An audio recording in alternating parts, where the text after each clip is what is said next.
Michel Collomb, est-ce que vous pouvez nous expliquer ce que c'est que cette flottille qui est partie vers Gaza? Ce sont des navires chargés qui ont pris la mission d'apporter de l'aide humanitaire. Il faut savoir qu'Israël impose un blocus illégal d'ailleurs en droit international. Il affame les gens de Gaza, il les prive de nourriture, de médicaments, de toutes les choses essentielles. Il leur rend la vie impossible. Et donc ce sont des gens de nombreux pays qui ont été très courageux en disant on ne va pas laisser tomber les Palestiniens, on va montrer qu'ils ne sont pas seuls. Ils savaient qu'il y avait un risque à ce point-là, personne n'aurait imaginé, mais ils savaient qu'il y avait un risque et moi je tiens à leur rendre hommage. On m'avait invité à y participer, je n'ai pas pu aller par manque de temps, je connais les gens qui étaient là et donc je tiens à leur rendre hommage parce qu'ils ont pris des risques pour aider les Palestiniens et je pense qu'on doit vraiment leur rendre hommage. Oui. Comment les Israéliens ont-ils pu faire cela? Quelles sont les raisons? Je pense que, en fait, les Israéliens prétendent qu'ils sont une démocratie, mais en volant les terres, les maisons par la violence et en attaquant tous les voisins, ils appliquent en fait ce que Ziegler, dans une interview qu'il m'a accordée récemment, disait c'est le fascisme à l'extérieur. C'est-à-dire que l'Europe a sa démocratie à l'intérieur, mais à l'extérieur, elle soutient des régimes qui appliquent le fascisme envers les populations des pays du Sud, et il n'y a pas que les Palestiniens.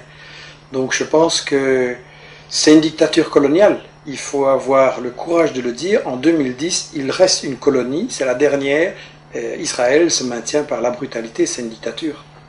Et est-ce que les Israéliens se moquent de l'opinion publique? En fait, non, ils y sont très sensibles.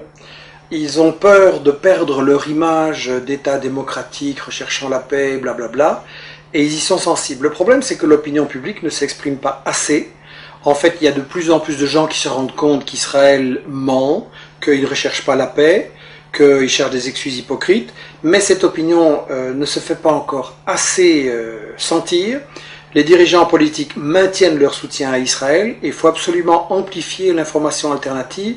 Il faut absolument aussi démolir les mythes de ce que j'appelle la propagande de guerre israélienne, par laquelle ils se présentent, par exemple, toujours en victime.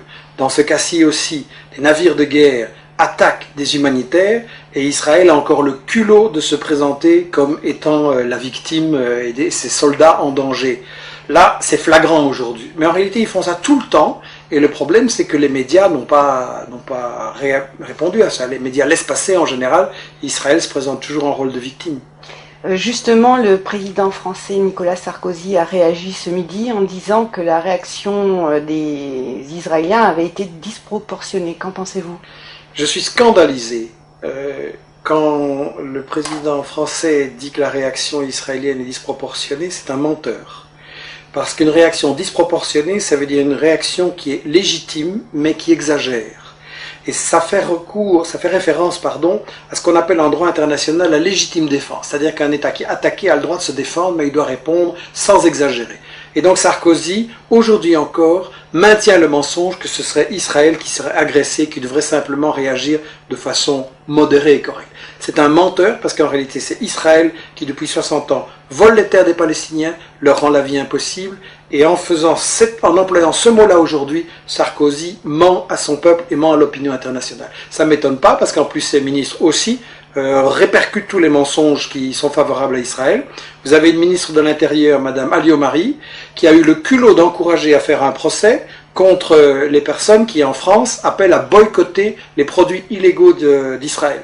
Donc, en fait, il faudrait faire un procès à Madame Alliot-Marie, qui est censée faire respecter le droit, qui viole le droit international, qui vient en secours à Israël, qui bafoue toutes les résolutions de l'ONU, et ce gouvernement-là a encore le culot de se prétendre le défenseur du droit. Et qu'en est-il au niveau des médias? Je pense justement qu'on a un problème, et on le voyait aujourd'hui. Moi j'étais scandalisé, on est là dans l'après-midi des événements, j'étais scandalisé en voyant les médias ce matin, à qui ils donnaient la parole au gouvernement israélien, qui reconduit ces mensonges, que c'était des gens dangereux, qui sont liés au terrorisme international.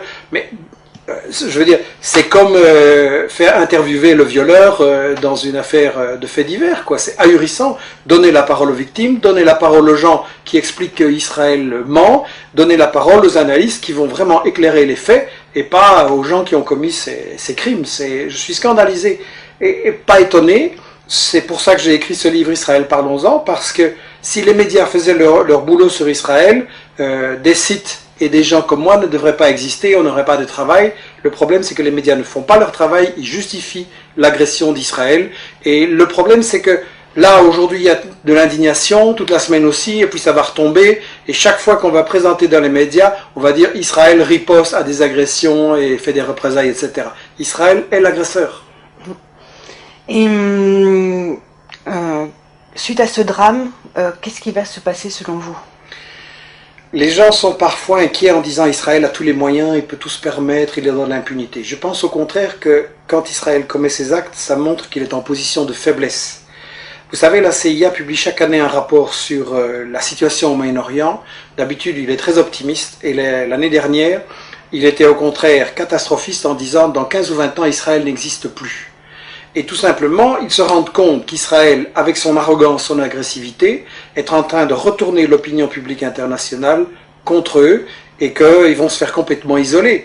Et si le monde arabe, il y a un peu moins de gouvernements traîtres et vendus aux États-Unis et un peu plus de gouvernements qui défendent les intérêts de leur population, qui veulent, comme Chavez, utiliser le pétrole, non pas pour enrichir les multinationales et enrichir quelques milliardaires, mais pour mettre fin à la pauvreté, donner l'éducation, les soins de santé, etc. à tout le monde, à ce moment-là, je pense que les choses vont pouvoir changer. Et je crois que ce qui est important, c'est de voir notre responsabilité à tous. L'information, c'est à nous à la faire, avec Internet, avec le travail que j'ai proposé, que tout le monde parle d'Israël et explique la vérité sur Israël. Et à ce moment-là, je pense que là, ça va enfin pouvoir s'arrêter et qu'on va enfin pouvoir imposer une solution de paix et de paix juste au Moyen-Orient.